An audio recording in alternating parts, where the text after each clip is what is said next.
बच्चों, आज कल अपन ने पढ़ा था परावर्तन के बारे में। उसके बाद आज अपन पढ़ेंगे किसी भी गोलीय तल, अवतल दर्पण हो या उत्तल दर्पण, उससे कोई चीज यदि परावर्तित होकर लौट रही है, उसका प्रतिबिंब अगर आप देख रहे हो तो उसके लिए उसमें आपस में कोई सी भी दो किरणों का मिलना आपस में बहुत ही जरूरी है।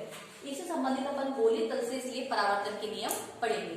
पहला, दर्पण के मुख्य अक्ष के समानांतर आपतित किरण। दर्पण से परावर्तन के 4 नियम है अपने पास। इसमें से पहला ये है कि अगर ये मुख्य अक्ष हो, उसके समानांतर आपतित किरण, मुख्य अक्ष के समानांतर आपतित किरण दर्पण से टकराने के बाद, ये अपन पढ़ चुके हैं कि मुख्य फोकस से गुजरती है। मुख्य अक्ष के समानांतर आपतित किरण दर्पण से परावर्तन के बाद मुख्य फोकस से गुजरेगी। इसी का उल्टा, मुख्य फोकस से गुजरने वाली किरण, ये आपको दिख रही है, मुख्य फोकस से गुजरने वाली किरण दर्पण से टकराने के बाद मुख्य अक्ष के समानांतर हो जाएगी। पहला था मुख्य अक्ष के समानांतर जाएगी, वो टकराकर मुख्य फोकस से गुजरेगी। सेकंड है कि मुख्य फोकस से गुजरने वाली दर्पण से टकराने के बाद मुख्य अक्ष के समानांतर हो जाएगी। तीसरा अपना है कि वक्रता केंद्र से जाने वाली किरण, वक्रता केंद्र से जाने वाली किरण वापस उसी पथ पर लौट जाती है, कहीं पे भी नहीं मुड़ती। वक्रता केंद्र से जाने वाली सी दर्पण से टकराने के बाद पुनः उसी पथ पर लौट जाती है। ये सब बातें अपन कर रहे हैं अवतल दर्पण के लिए। इसके अलावा जो ध्रुव से कोई मुख्य अक्ष से कुछ कोण बनाती है, चौथी किरण वो है जो मुख्य अक्ष से कुछ कोण बनाएगी, तो वो उतने ही कोण पर परावर्तित हो जाएगी। या पढ़ चुके हो वैसे भी कि परावर्तन कोण और आपतन कोण हमेशा बराबर होते हैं। तो आप मानो कि ये एक प्रकार का आपतन कोण है, तो ये और ये जो दूरी है वो हमेशा बराबर रहेगी। ये 4 बातें, ये 4 नियम अपन दर्पण से परावर्तन के लिए अपन को फॉलो करने पड़ते हैं।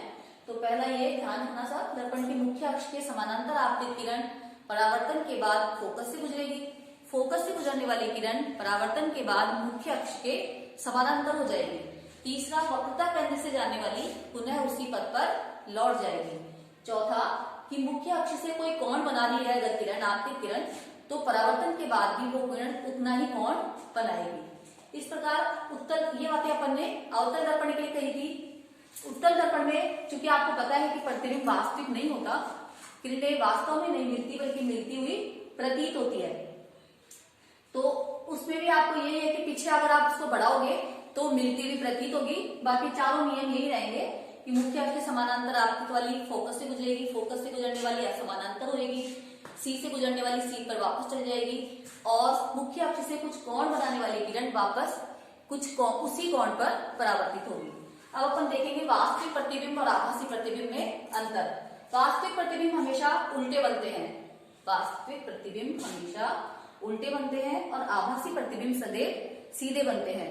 वास्तविक प्रतिबिंब दर्पण के आगे बनते हैं और आभासी प्रतिबिंब हमेशा दर्पण के पीछे बनते हैं। वास्तविक प्रतिबिंब को पर्दे पर प्राप्त किया जा सकता है, जबकि आभासी प्रतिबिंब को पर्दे पर प्राप्त नहीं कर सकते।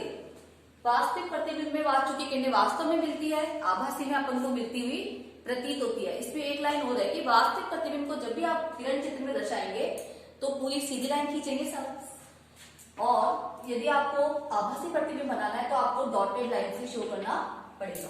ये आपको ध्यान रखना है।